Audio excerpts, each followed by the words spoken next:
Hey everyone, today we're talking about the SWE data stack and how to migrate away from JSON-RPC. This update to the SWE data stack is one of the biggest changes coming for developers, so I'll walk you through what's new, when it's happening, and how to get started.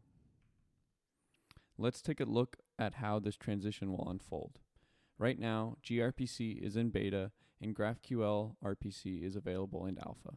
This is the time to start experimenting in non-production environments. In September 2025, GraphQL will enter beta. In early Q4 2025, gRPC will reach general availability.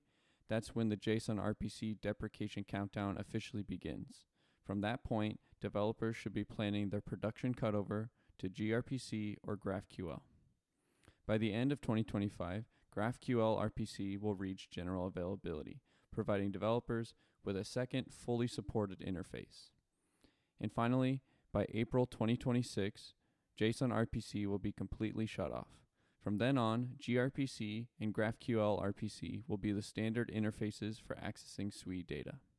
So in short, experiment now, plan your production cutover at general availability, and be fully migrated before April 2026. Here's how to find the best new interface for you and your team. We'll look at the decision through three lenses: functionality, persona, and app type.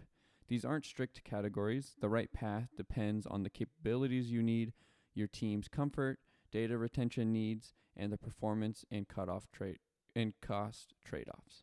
We'll start with functionality, then map that to personas and app types. You can decide based on your query needs. If you need real-time streams or minimal payloads, gRPC is often the better fit. If you need cross-entity reads or reliable historical joins, GraphQL RPC is commonly a strong choice. For execute or dry run flows, both work, so you can pick based on latency needs versus developer ergonomics. And for streaming specifically, use gRPC today. GraphQL subscriptions are planned after general availability. Which interface fits your team? If you're a backend or infrastructure builder, gRPC could be a better fit when you need typed APIs, streaming, and low latency for hot paths. If you're a front-end or full-stack builder, GraphQL RPC could be a better fit when you want expressive queries, schema introspection, and stable pagination for rich UIs. If you're focused on data and analytics, GraphQL RPC is a strong starting point.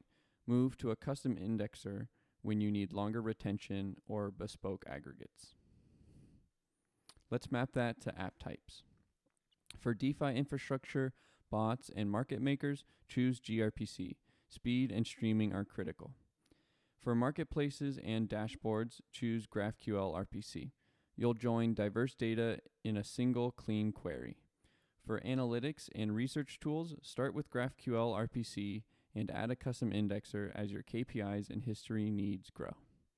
Wallets, consumer apps, and games often combine both. Use gRPC for execution and real-time events, and GraphQL for list-heavy or stateful views. Getting started is simple. If you're moving to gRPC, start with the gRPC overview page.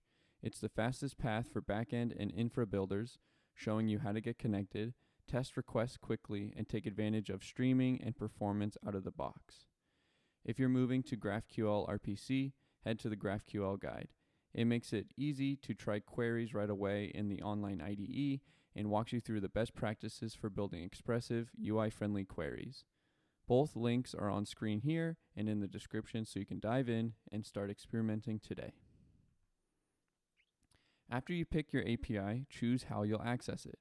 For gRPC, either self-host a full node or use an RPC provider.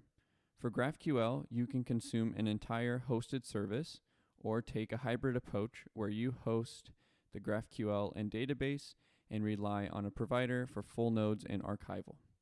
If you need bespoke analytics, a custom indexer can be self-hosted or provider-hosted. Pick based on the control you need, your operation capacity, and how fast you want to ship.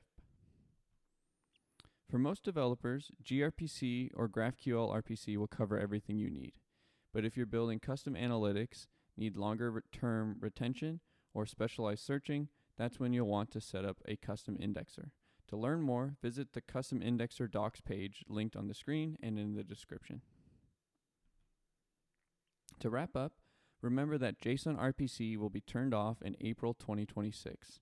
Start preparing for migration now, whether you're choosing gRPC for speed and streaming or GraphQL for expressive queries. The docs and migration guides are linked below, and if you need help or want to connect with other developers, join us in the SWE community. Thanks for watching and happy building on SWE.